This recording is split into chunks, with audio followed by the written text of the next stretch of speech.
In this video, I'm going to be showing you how you can change your Spotify username.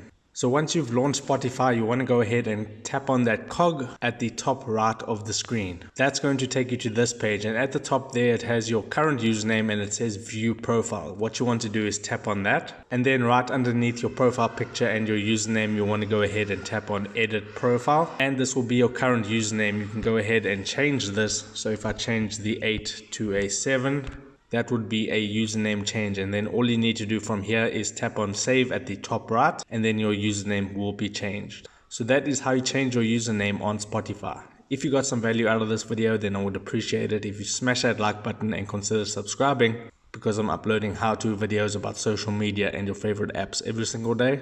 So with that being said, I'll see you in my next video.